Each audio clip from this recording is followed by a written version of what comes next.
श्री सरस्वती नमः, श्री कृष्णाय नमः, श्री गणेशाय नमः।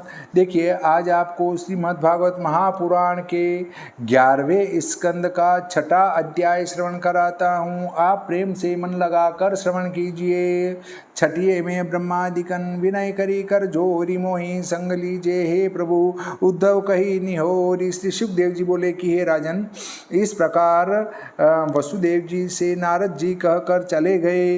इसके उपरांत द्वारका में ब्रह्मा, सनकादिक और संपूर्ण देवता मिलकर आए। सृष्ट भूतों के ईश्वर महादेव भूतगणों से मिलकर देवराज इंद्र आए। आदित्य, वसु, अश्विनी कुमार, ऋभु, अंगिरा, एकादश रुद्र, विश्वेदेव, साध्य, गंधर्व, अप्सरा, सिद्ध, चारण, गुह्यक, ऋषि, पितर, विद्याधर, किन्नर, ये सब श्री कृष्णचंद्र के दर्शन करने को द्वारका में आए। जिस देह से भगवान ने मनुष्य लोक में परम सुंदर मूर्ति से सब लोगों के पाप दूर करने वाले यज्ञ का विस्तार किया, उसी मूर्ति के देखने को आए। अत्यंत स्वरूपवान धनी पुरुषों से अति समृद्ध द्वारकापुरी में आकर अतृप्त रूप देवताओं ने भगवान श्री कृष्णचंद्र का दर्शन किया। इसके उपरांत नंदन वन के फूलों से भगवान श्री कृष्णचंद्र की पूजा और विचित्र पद तथा अर्थयुक्त वाणियों से जगदीश्वर की स्तुति करने लगे।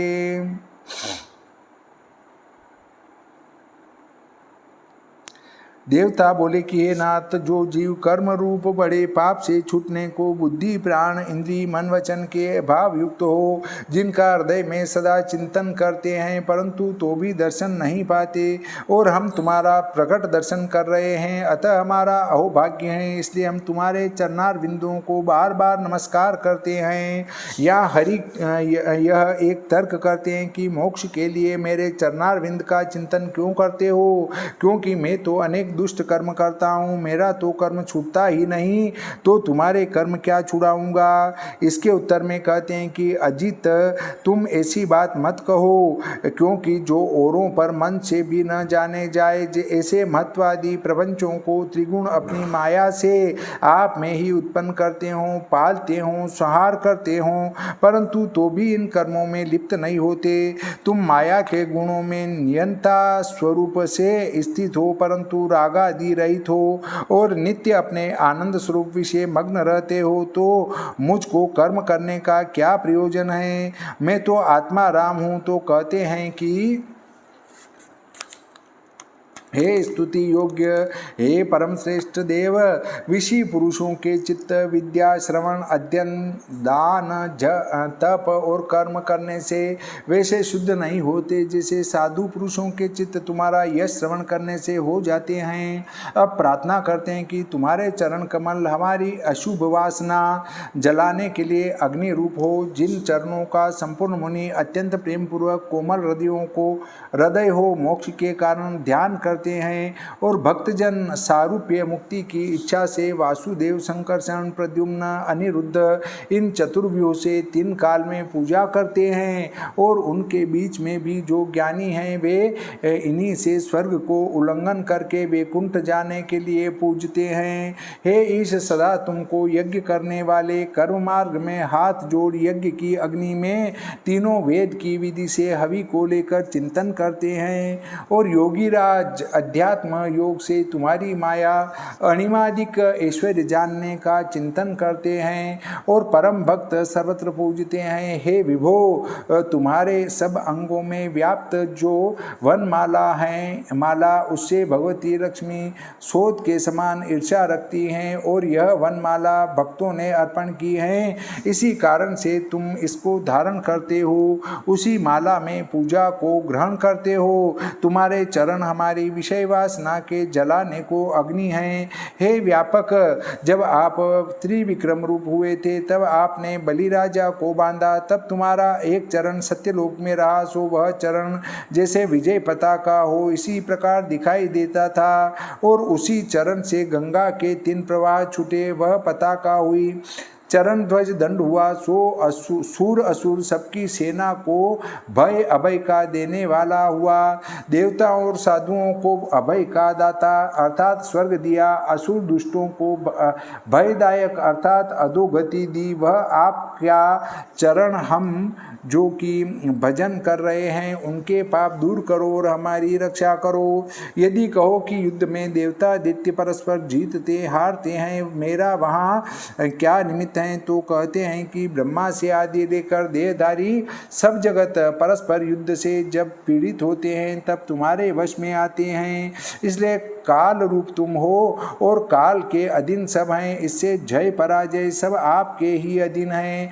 जैसे नाथ के अधीन बेल हैं, इसी प्रकार तुम हमारे अधीन हैं, सब तुम्हारे अधीन हैं। तुम प्रकृति पुरुष से भी परे हो, पुरुषोत्तम हो, अतः तुम्हारे चरण कमल हमको सुखकारी हों।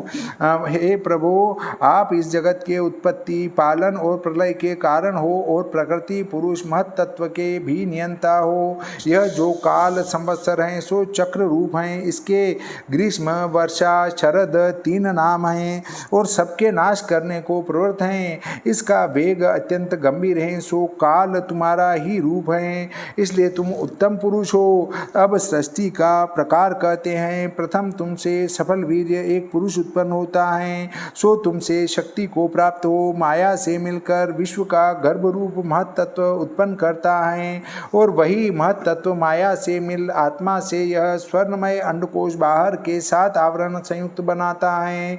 इसलिए सब तुमसे ही प्रकट हुआ है और इसी कारण इस स्थावर जंगम रूप विश्व के अधीश तुम हो। हे संपूर्ण स्त्रियों के पति, माया से उत्पन्न हुई इंद्रिय वृत्ति करके विषय भोग करते हुए भी तुम निर्लेप हो। यद्यपि योगीश्वर योग से विषय को छोड़ देते हैं, परंतु तो भी डरते हैं कि कदाचित हमको विषय वासना उत्पन्न न हो जाए, क्योंकि तुम प्रपंच से मिल रहे हो और विषय संबंध नहीं, यह तुम्हारा विशेष धर्म है।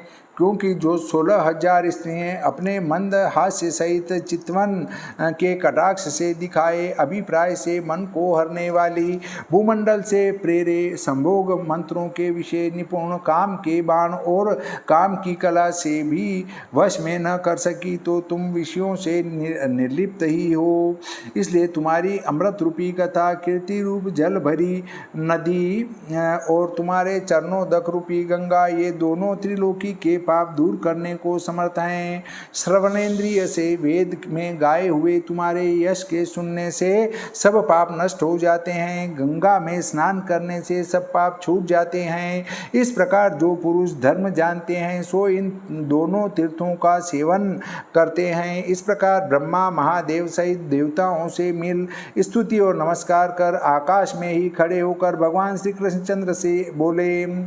ब्रह्मा ने कहा कि हे प्रभु, हे सर्वांतर्यामी, हमने भूमि का भार उतारने के लिए प्रथम आपसे विनती की थी, सो भार तुमने उसी प्रकार दूर किया। संतों में धर्म स्थापन किया, साधुओं में सत्य रखा और दशों दिशाओं में सबका पाप दूर करने वाली कीर्ति का विस्तार किया। यदुवंश में अवतार ले उत्तम रूप धर जगत का हित करने के लिए अति उदार चरित्र और कर्म के किए। हे ईश, जिन कर्मों को कलयुग में साधु जन श्रवण कीर्तन करके सुखपूर्वक संसार सागर से तरेंगे।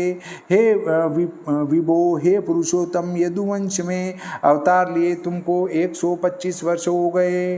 हे सर्वाश्रम, अब तुमको कोई देव कार्य भी करना शेष नहीं है और यह तुम्हारा कुल भी ब्रह्मशाप से नष्ट हो रहा है। इसलिए यदि अब आपकी इच्छा हो तो अपने वैकुंठ धाम को चलो। हे वैकुंठनाथ, हम तुम्हारे किंकर हैं, लोक सहित लोकपालों की रक्षा करो। श्री भगवान बोले कि हे देवताओं के ईश्वर, तुमने जो कहा सो मैंने मन में धारण किया, तुम्हारा सब काम पूर्ण कर दिया और भूमि का भार उतार दिया। परंतु अभी यह यादव कुल बल शूरता और श्री से अति उद्धत है, लोक को ग्रसा चाहता है। उसे भी जैसे महासमुद्र को वेला तट रोक रखे, उसी प्रकार मैंने रोक रखा है। यहाँ एक शंका होती है कि भगवान ने अनेक अवतार धारण कर पृथ्वी पर अनेक प्रकार के चरित्र किए, परंतु पृथ्वी से भगवान को वैकुंठ धाम के जाने के लिए किसी अवतार में ब्रह्मा ने प्रार्थना नहीं की कि महाराज आप अब परम धाम को चलो। और इंद्र को तथा ब्राह्मणों को ब्रह्मा ने अपने संग लेकर वैकुंठ को चलने के लिए श्री कृष्ण से याचना क्यों की कि आप वैकुंठ को चलो। इसका उत्तर यह है कि संसार को सुख देने के लिए भगवान ने अनेक अवतार धारण किए। ऐसे ही पृथ्वी का भार उतारने के लिए श्री कृष्ण रूप धरकर मृत्युलोक में आए। जब श्री कृष्ण मृत्युलोक में आए तब तारक नामक राक्षस वैकुंठपुरी को भगवान से हीन देखकर दुख देने का विचार करने लगा। आज दुख दे कल दुख दे, ऐसा विचार करते करते 124 वर्ष 10 महीने बीत गए। परंतु जिस दिन निश्चय करके दुख देने को चला तो कुछ थोड़ा उत्पात वैकुंठ में हुआ। तब सुदर्शन चक्र तारक के मारने के लिए उसके पीछे दौड़ा। उस समय सुदर्शन के डर के मारे तारक भाग निकला। उसी दिन ब्रह्मा ने विचार किया कि आज दुष्ट राक्षस ने वैकुंठ में उपद्रव किया है, न जानिए क्या हो। ऐसा विचार कर ब्रह्मा ने श्री कृष्ण से वैकुंठ जाने के लिए प्रार्थना की। जो मैं ऐसे गर्व से उद्धत यादव के विशाल कुल का संहार किए बिना अपने लोक को चला जाऊंगा तो यह लोक मर्यादा रहित यदुकुल से नष्ट हो जाएगा। सो विप्र शाप से इस कुल के नाश का आरंभ किया है। हे ब्रह्मा, इनको संहार करके मैं वैकुंठ जाऊंगा। हे निष्पाप, तुम्हारे घर आऊंगा।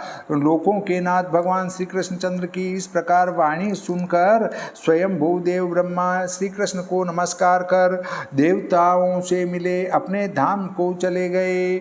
इसके उपरांत द्वारकापुरी में बड़े बड़े उत्पात होने लगे। उन्हें देखकर बड़े वृद्ध यादव इकट्ठे हुए। उन यादवों को एकत्र देखकर भगवान श्री कृष्णचंद्र बोले कि ये सब ओर से यहाँ बड़े बड़े उत्पात उठते हैं। अपने कुल को ब्राह्मणों का शाप भी हुआ है, इसलिए हे यादवों, जो जीने की इच्छा है तो हमको यहाँ रहना ही न चाहिए। अति पुण्य प्रवास तीर्थ क्षेत्र को आज ही चलो, विलंब मत करो। जिस तीर्थ में स्नान करके दक्ष के शाप से, क्षय रोग से ग्रसा, चंद्रमा पाप से छूटा और तत्काल फिर कलाओं की वृद्धि को प्राप्त हुआ, हम भी वहां स्नान और पितरों का तर्पण कर अनेक गुण संयुक्त अन्न से उत्तम ब्राह्मणों को भोजन करावें। श्रद्धा सहित महान सत्पात्रों विषय बीज बोकर उन दोनों से पापों को तरंगे जैसे नाव में बैठकर समुद्र को तरते हैं। श्री सुखदेव जी बोले कि हे राजा परीक्षित, इस प्रकार जब भगवान श्री कृष्णचंद्र ने आज्ञा दी तब सब यादव भगवान की आज्ञा मान चलने का उद्यत करने लगे। तीर्थ जाने की इच्छा से रथ जुतवाने लगे। हे राजन, उस समय यादवों के प्रभास तीर्थ जाने का उद्यम देख और श्री कृष्ण के वचन सुन और घोर उत्पातों को देख नित्य श्री कृष्ण के निकट रहने वाले उद्धव जी एकांत में निकट जाकर जगत के ईश्वरों के ईश्वर को नमस्कार कर हाथ जोड़कर कहने लगे, हे देव देवेश, हे योगेश, हे पुण्य श्रवण कीर्तन, तुम्हारी ऐसी इच्छा जानी जाती है कि इस कुल का संहार कर निश्चय से भूलोक को छोड़ना चाहते हो। यद्यपि तुम ईश्वर संपूर्ण कार्य करने को समर्थ हो, परंतु तो भी विप्रशाप को निवारण नहीं किया। हे केशव, हे नाथ, मैं तुम्हारे चरण कमल छोड़ने को असमर्थ हूँ, अर्थात आधे क्षण को भी नहीं छोड़ सकता, इसलिए तुम मुझे भी अपने धाम को ले चलो। हे कृष्ण, तुम्हारी लीला मनुष्यों को परम मंगलदायक है, श्रवणेन्द्रिय का अमृत रूप है, उसका आस्वाद ले मनुष्य और की इच्छा को छोड़ देते हैं। हम तुम्हारे दिन रात्रि के सेवक हैं और शयन, आसन, गमन, स्नान, क्रीड़ा, भोजन आदि और भी क्रियाओं में सदा संग रहे हैं। सो हम भक्त प्रिय आत्मा रूप आपको कैसे छोड़ सकते हैं। तुम्हारे समीप तुम्हारे प्रसाद की माला, सुगंध, चंदन और प्रसाद वस्त्र से चर्चित होकर बाह्य शुद्ध होते हैं। पीछे तुम्हारे उच्छिष्ट महाप्रसाद के भोजन करने से अंतःकरण शुद्ध करके तुम्हारी माया को जीतते हैं। हे महायोगिन, जो केवल वायु भक्षण करके रहते हैं, वह दिगंबर हैं, क्षमयुक्त हैं, जितेंद्रिय हैं, सन्यासी हैं और निर्मल चित्त हैं। आत्मविद्या में जिन्होंने श्रम किए हैं वे ऋषि अनेक क्लेश से तुम्हारे वैकुंठ धाम को प्राप्त होते हैं। हे महायोगीश्वर, हम तो तुम्हारे भक्तों के संग तुम्हारी ही वार्ता करते हैं। सकल कर्मों में भ्रमते भी तुम्हारी दुस्तर माया को तरेंगे। मनुष्य लोग को आश्चर्यदायक तुम्हारे कर्म वचन से गाते हास्य चितवन हास्य की वार्ता और जो कुछ मनुष्य लोक में लीला की हैं उसका स्मरण कीर्तन करेंगे, इससे ही तर जाएंगे। मैं यह आपके भय से प्रार्थना नहीं करता हूँ, परंतु आपका संग नहीं छोड़ा जाता। इतनी कथा कह श्री सुखदेव जी बोले कि हे राजा परीक्षित, इस प्रकार उद्धव जी की विनती सुनकर भगवान श्री कृष्णचंद्र सदा निकटवर्ती परम प्रिय भक्त उद्धव जी से बोले। श्रीमद्भागवते महापुराणे एकादशी स्कंदे भाषा टीकायां ब्रह्मादि प्रार्थना निरूपणम नाम षष्ठो अध्याय। श्री सरस्वती मैया की जय, श्री गणपति जी महाराज की जय, श्री कृष्णचंद्र भगवान की जय, श्री रामचंद्र भगवान की जय, बजरंग बली की जय।